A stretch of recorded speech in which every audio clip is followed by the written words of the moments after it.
Welcome to the home of the DIY movement, where we build stuff and paint things. All right, y'all, welcome back. It is way back Wednesday, man. It's been 2 weeks. Been 2 weeks since I've done a video. That's unusual of me. I'm usually putting at least 2 videos a week, man. Just been really busy. We about wrapped up our projects outside of car building, so we're gonna be back on it here shortly. Wanted to put a little video together today to keep the way back Wednesday going.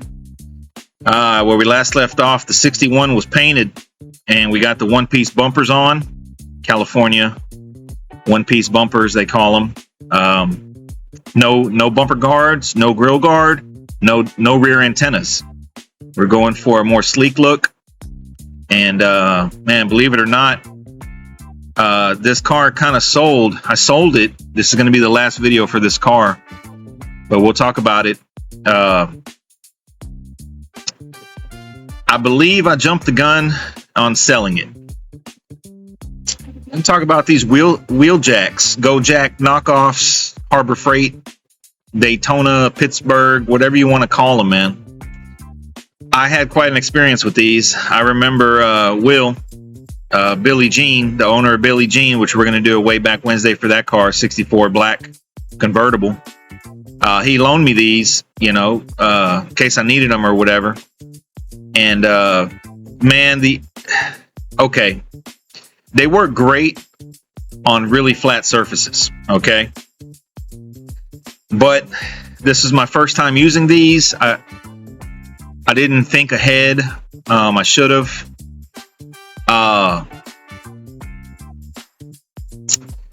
What happened was on the quarter panel, there was, I don't have any pictures of it, and I don't believe I mentioned this on the video at the time, but there was a bug. There was a bug on the quarter panel on the top of it that bothered me. And when I went to wet sand it, I didn't use a block. I used my finger and a piece of sandpaper. And there was so much clear on this car that I basically created a low spot. It looked like a dent, but it was just the clear, unlevel. I dug in the clear so much to get the bug out that now I had a dent.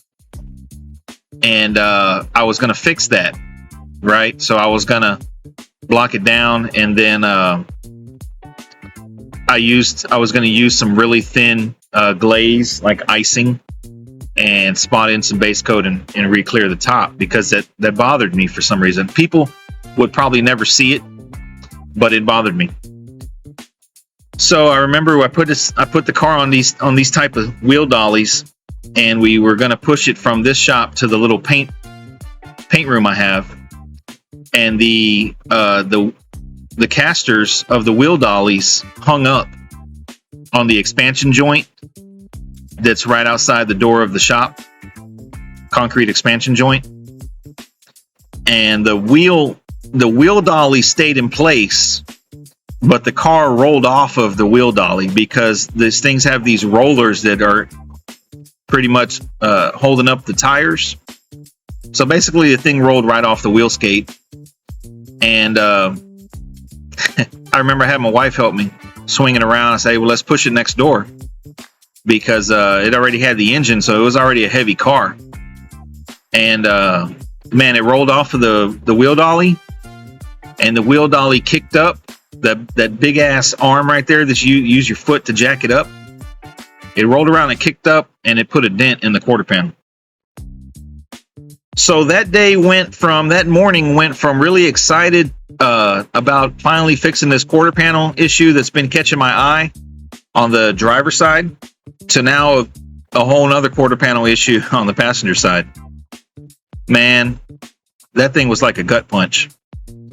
I ended up having to take it down to like 180 and apply some filler and work the dent out. Man, it was very discouraging. Luckily, I had enough base coat already left over that I didn't have to go get any more and worry about a match. But I end up actually, once I got going, once I got over my, funk, and I got going and I started masking.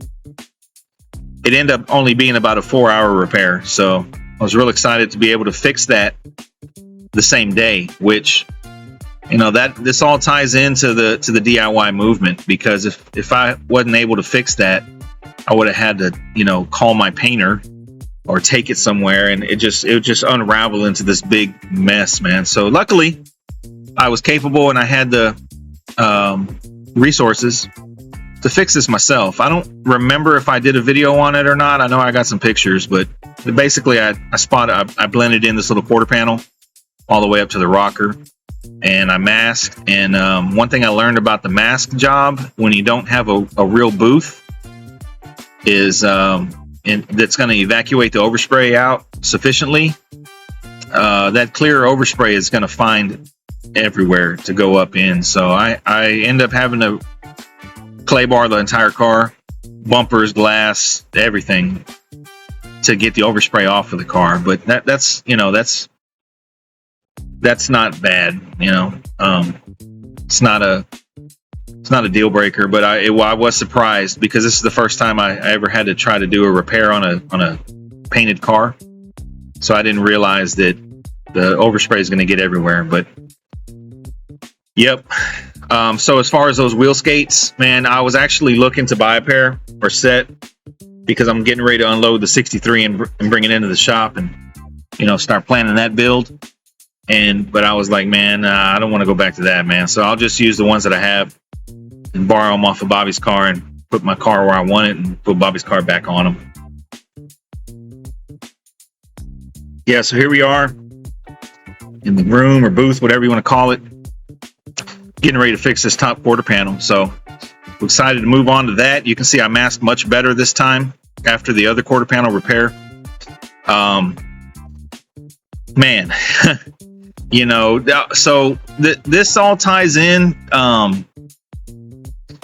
How can I say this? When you have an imperfection in your paint, a little bug or a little dirt nib that won't wet sand out, something landing in the base coat before you cleared it, you can't get to it, or a run that really bothers you, you know, you got to pick and choose your battles, because that repairing that can open up Pandora's box and turn into a way bigger ordeal.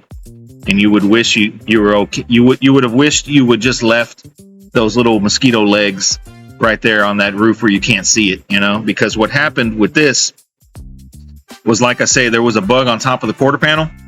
I used my finger and 1500 to try and dig it out, get to it, and it created a low spot, which is a dent or a ripple.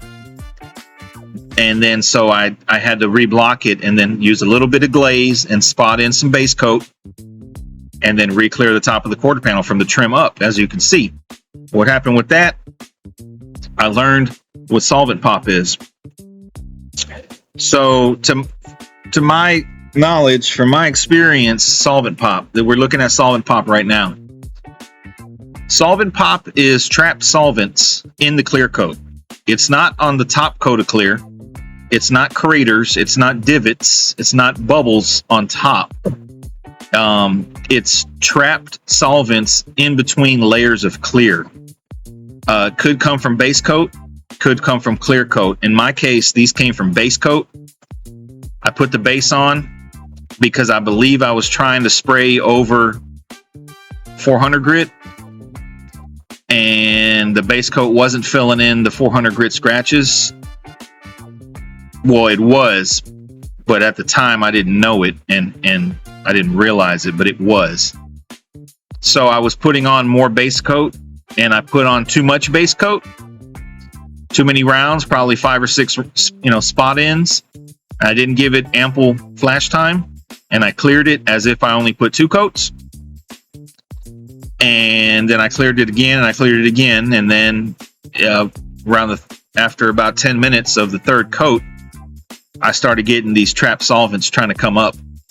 And you can see they look like, the best way I can describe them is they look like how the bubbles look in a bottle of hand sanitizer, how they're trapped in layers and they're not at the surface, and they're not going to come out. They're not going to wet sand out. you're not going to be able to wet sand them and remove them because they're between, in this instance, they were between the last layer of base and the first layer of clear. Probably closer to the base than they are to the clear, so you're going to end up burning through. And the only way to resolve that is to rebase and re-clear. So basically repaint, which is what I did. Introduction to Solvent Pop. All right, now that all the paint work is repaired and looking up to par and, you know, can't tell, we go on to interior assembly. Because I did it tilt column, you guys know that's what I like to use. Original steering wheel, cleaned up the dash, went with a 350 on this car, so analog dash, you know, just redid all the light bulbs and stuff and new wiring. And actually, I don't think I did not do the front seat on the 61. I believe I took it somewhere. I did the back seat. I remember doing the back seat, two-piece back seat, upper and lower. I did that myself, and I was real, you know, proud of myself. But the front seat, I didn't even attempt. I believe I took that to an upholstery shop, and I want to say the first time I did a front seat was on the 60. Man, painted the seat trims and the headliner trims, so I was pretty satisfied with that. I wasn't going for a lowrider look. I was going for more kind of a hot rod, I guess you could say, pro touring kind of style. Just painted the seat trims, called them done. Had 6-way power seat, so we got 6-way power seat, tilt steering, plenty of leg room. That's what I need in these cars. And that's a Ciadella kit. She sent me samples of the grays. I believe that was a 59 shades, or, you know, shades of gray from a 59 model. And I just picked them because they matched the paint. I think it was a pretty dead on match. And man, I really like Ciadella, and they really have nice products, offer nice kits.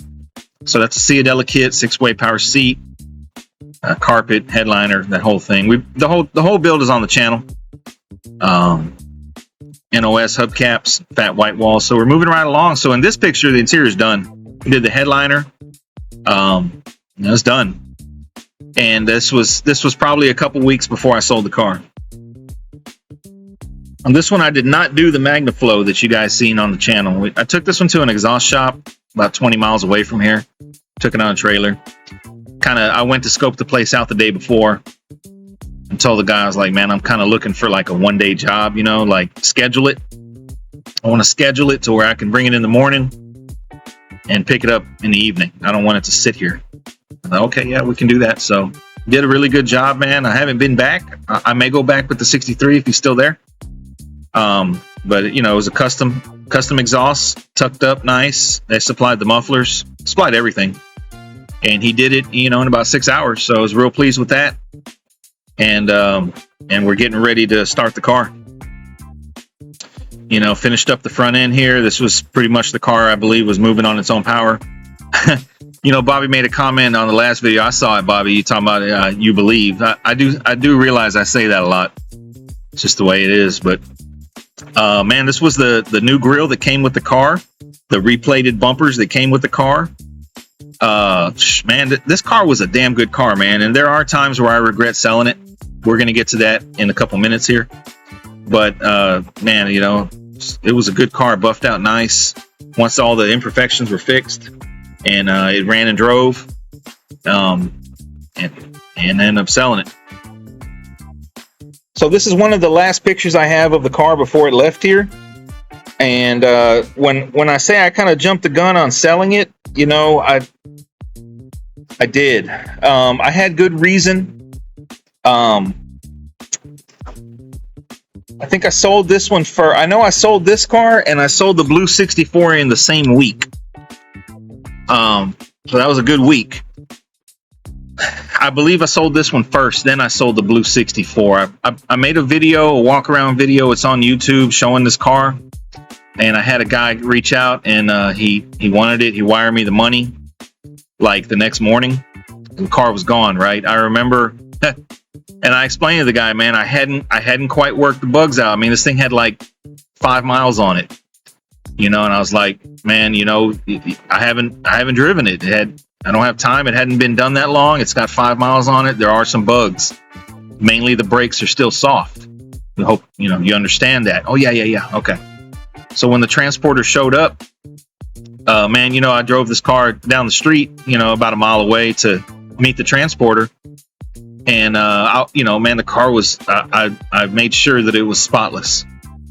And I was thinking, man, hope the transporter takes care of it. So transporter pulled up, enclosed transporter. And man, he had a Bentley in there. I think he had a Ferrari or some shit. He had Jaguar, like all these really high-end exotic cars, $500,000 car. I'm like, oh, this little 61 ain't nothing compared to these cars, right? So the dude, started getting ready to load it, and I was like, man, you think you need me? You want me to drive it on? No, I'll do it. It's a liability. I said, oh, okay, you don't need me no more then, right? No, we're done. Okay, well, I walked home. But before I left, I watched him load it, man. And I told him, be careful with the brakes, man. Like, just be careful with the brakes. Oh, yeah.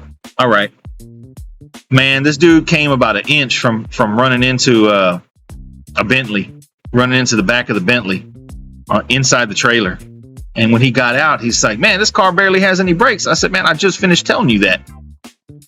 And I said, okay, well, we're done. Oh, yeah, we're done. Okay, so I walked home. So, I had some money in my pocket. And I was like, man, like that was good. It sold in a day. And I ended up letting the blue 64 go as well. Like 2 days later, all I did was post on Instagram something like this car can go too, or this one's ready to go, or something like that. And I had a guy hit me up, kind of like not necessarily middleman, but kind of what am I trying to say? He coordinates. So he had a client. We looked for a car, and we made a deal, and that car went too in the same week. So both cars same week on Instagram and YouTube. So that was a good week. But then I didn't have a car. But I knew in the back of my mind I wanted a 60. You guys have been following me or following the channel. You know the story about the 60 I used to have, where I basically sold it to move to a bigger house that we needed. And basically I put the money from the sale of both cars towards the house that we're in, and I was ready to play. So I was like, man, this time has come, and I'm gonna get what I want. And that was another 60 convertible. So that's what we did. That's what I did with the money. But car left, man, and honestly, I feel like I let it go a little too cheap. But sometimes you got to do that to you take a loss in one aspect to make a win in another aspect. So it's all balances out. But man, I can honestly say I look at 61s now. I look at a lot of stuff for sale, and I have not seen one with as much work that I did on this car go for what I was asking. Now these guys, they want $80,000, and they don't even have the work that was in this one. So I hope the new owner still has it and appreciates. Haven't heard from him. Haven't seen the car since either. Maybe it's still out there. But that's going to wrap up, man. So like I say, 61 left before I even really got a chance to enjoy it. And shortly after, the 64 left. So, but we did the way back Wednesdays on the 64 already. But like I said previously, there's some jumping in time between these builds. So coming up next, we got a couple more. We're going to have the budget low riding Lincoln. We're going to have Billie Jean, and then I may do one on the 62 here that I painted here at the shop. So we got a few more in the works before we jump off into more recent stuff. So that's going to wrap up this Way Back Wednesday, man. Hope you guys enjoyed this little series on the 61, man. I love the 61s. I've been looking at convertibles lately, even though I know I can't afford it. But who knows, man? Maybe I could pull a rabbit out of a hat and get a 61 convertible soon, man. But that's going to wrap it up, man. Hope you guys enjoyed it. We're going to be back on Bobby's car here this weekend. We're going to have some new content for the channel, man. We're going to rebound. We're going to get back in it, man. Y'all stay tuned for more work, and thanks for watching.